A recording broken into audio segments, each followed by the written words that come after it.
Hi, and welcome to this mini course on Walking with the Christian Mystics by Contemplative Light. This is video number 2 on the divine expressions. And whether you're a committed contemplative and you've already had an awakening experience, you're interested in a deeper understanding of the Christian mystical tradition, or maybe you're a clergy, a spiritual director, or in the healing professions and looking to benefit from the wisdom and insight of the mystics, then this is for you. I'm Mark Thomas Shaw, and I've been teaching people about the Christian mystics, both online and in in-person workshops for years. And regardless of where I've taught, there's always a surprise impact or takeaway for students. You just never know how a piece of information is going to resonate with a student and what transformation lies in wait when people engage with these remarkable figures from the Christian mystical tradition. Or in the words of Evelyn Underhill, the spiritual geniuses of our tradition. And in this mini course, we're taking a look at 3 different aspects of the Christian mystical tradition: the divine flowering, the divine expression, and the divine journey. And while we obviously can't promise some peak spiritual experience, what we found over and over again is that it's helpful to have a framework and the language to progress more skillfully along the spiritual path. Some of us have shadows to confront before we can move forward. Others are on the cusp of some major transformation. Some of us are in the middle of a crisis or decision, and benefit from having a context for how some of these great figures experienced or facilitated change in their own lives. So in the first video, we took a look at the divine flowering, or the 3 main areas of Christian mystical outburst, and a little bit of the process of how those eras came about.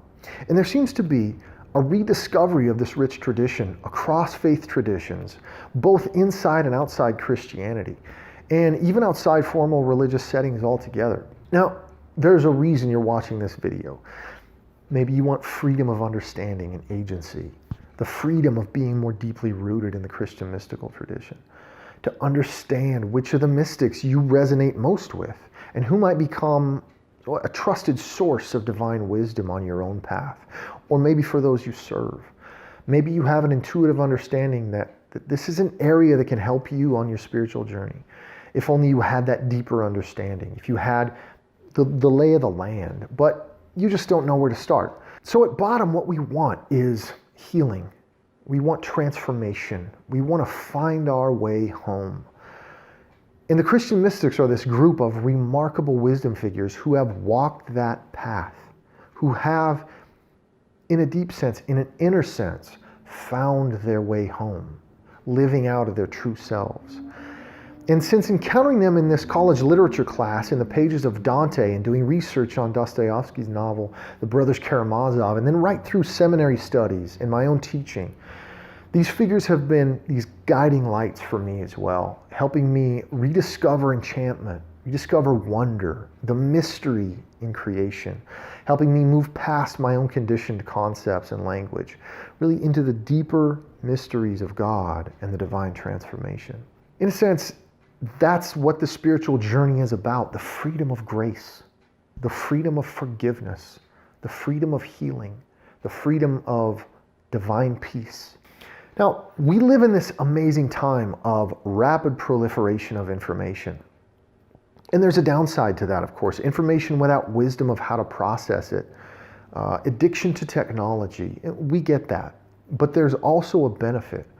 Things that might have taken 5 years or a decade to process, or expensive travel, investment in degrees to access and understand that information, are now right at your fingertips. Now, a downside, of course, is this can lead to information overload. Most of us tend to use a strategy to deal with that overwhelm. We simplify. We tend to get some simple mental categories we use to help navigate the world, and then pull a couple articles or skim Wikipedia on a topic of interest so we get the general gist. And that can be helpful if you're trying to fix a household item or get a stain out of your clothes. But for something as important as your spiritual life, you want a little more depth, a little more experience, a little more specificity. You want wisdom. And a lot of us go through long stretches where we know we should be giving attention to our inner lives, should be seeking out wisdom, but maybe we don't know where to start. Or we get preoccupied with the practical tasks of everyday life and our schedule fills up. It's easy to put off. It can involve something difficult to articulate, difficult to identify or pin down. It's the state of your inner self, the state of your soul. So in a lot of ways, we stay asleep. So my challenge to you in this mini course is to allow yourself to be inspired, to be awakened into a new level of rootedness, understanding, spiritual freedom, of intimacy with God. And whether or not you sign up for the premium course of Christian Mystics at the end, I want to invite you to find some regular resource to draw from on this next stage of your spiritual journey. So I genuinely believe this is why you're here. You're watching this because of that inner urge to expand, to move forward, to grow in some way. And really, I'm saying this from my own experience. I really had to walk through the fire to realize what a gift these mystics were in my own life.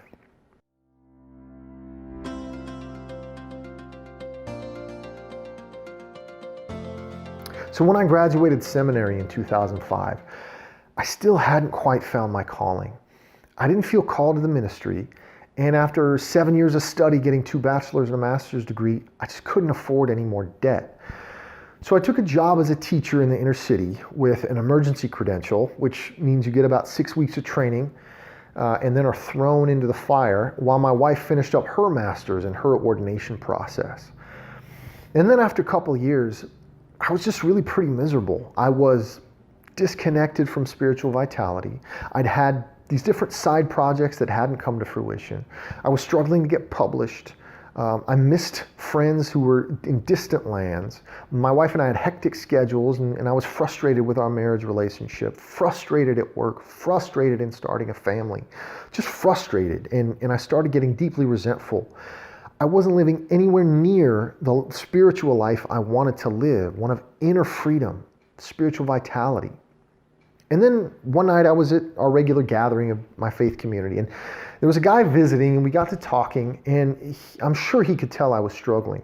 And it turns out he was a member of this organization started by Father Thomas Keating called Contemplative Outreach that teaches centering prayer in contemplative traditions. And he said something that just really resonated. But he said, you know, all of us come to a dead end or huge obstacles in our spiritual path. But there are others who've walked that path, some of them under far more difficult circumstances. And we started talking about the mystics and contemporary practices rooted in the mystical tradition. And I started implementing those practices and re-engaging with these ancient teachings that really came alive for me after I became committed contemplative practitioner. And that's a longer story, but these Christian mystics became a huge source of guidance and inspiration along that path. These are the figures who had walked that path, overcoming great obstacles through profound suffering to arrive at a state of humility, of inner peace, of grace, and vitality. But interestingly, it doesn't look the same for every mystic. It's not a one-size-fits-all experience. So even after experiencing the divine union, these figures still had their own unique gifts and temperaments. There seems to be these different types of mystics, these unique expressions of the divine. And what do those look like in particular? Well, let's dive into that.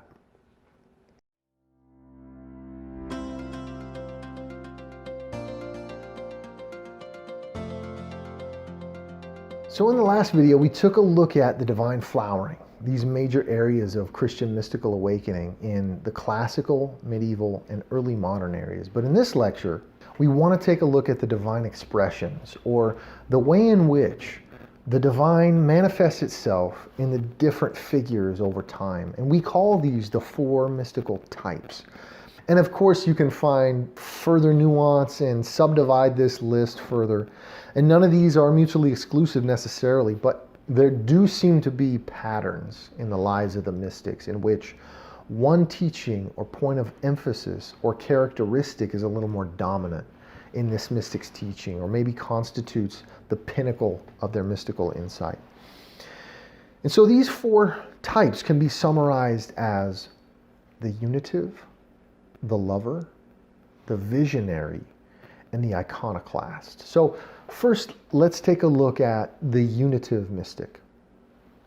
The unitive mystic is one who focuses on or arrives at the awareness of or emphasizes the apophatic teaching about a state of divine union. This usually involves coming to a point of recognizing the limitations of language, images, and concepts to describe God. We know him most accurately by describing what he is not instead of what he is. That's apophatic theology. And incidentally, contemplative practices mostly pick up on this thread of transcending the mind, which is bound up with the ego.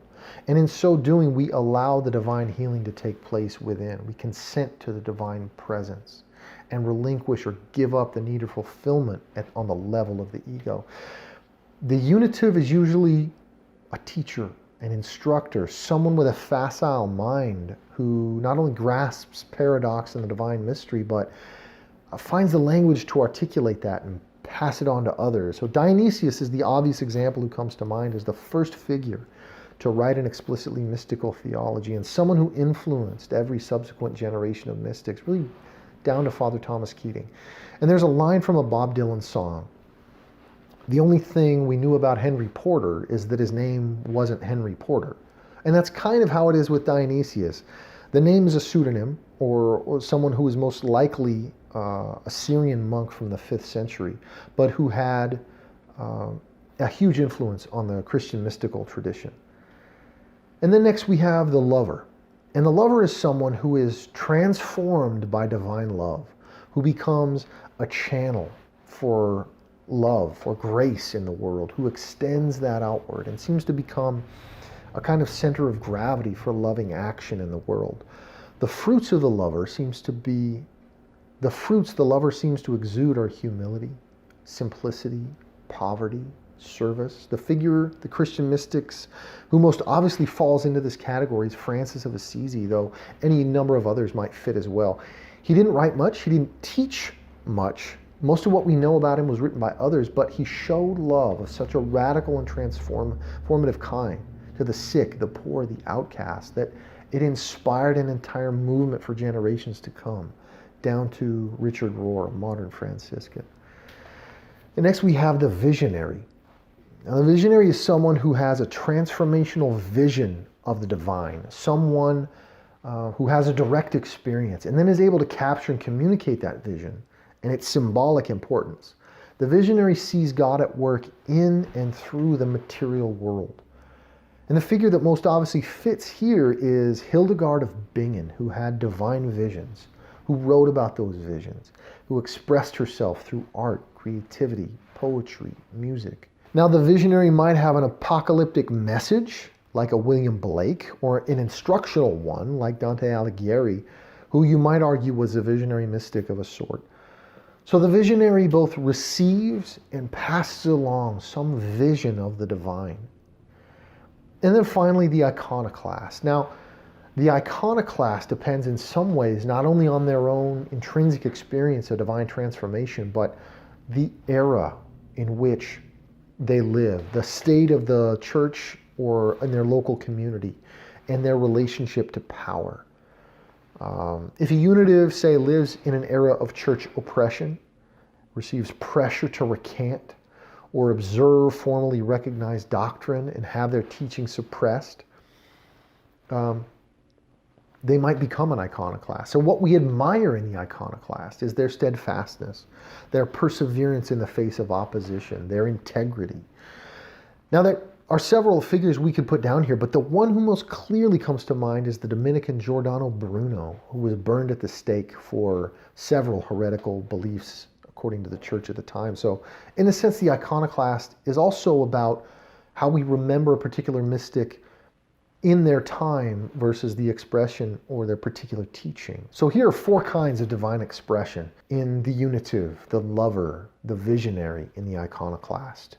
And in each case, though, there's some kind of transformation. There's some sort of life journey that's brought about the mystic through this path. And remember, the Christian mystics weren't people who decided to practice Christian mysticism per se, but a group of faithful, deeply devout people struggling to find their way through real-world obstacles, just like you and me.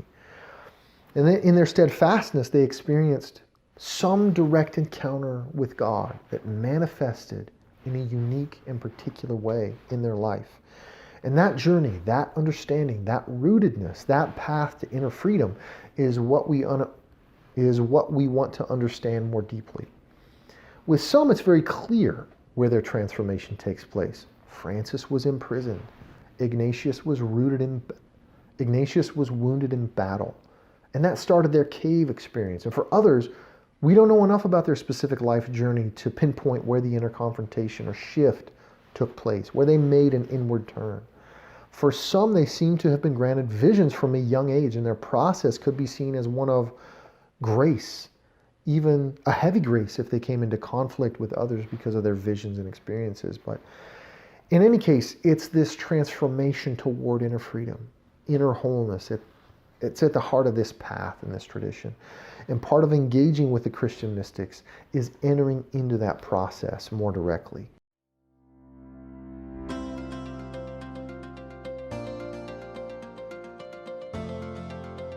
So we've looked at the four spiritual types, but what does this look like in the individual life more specifically?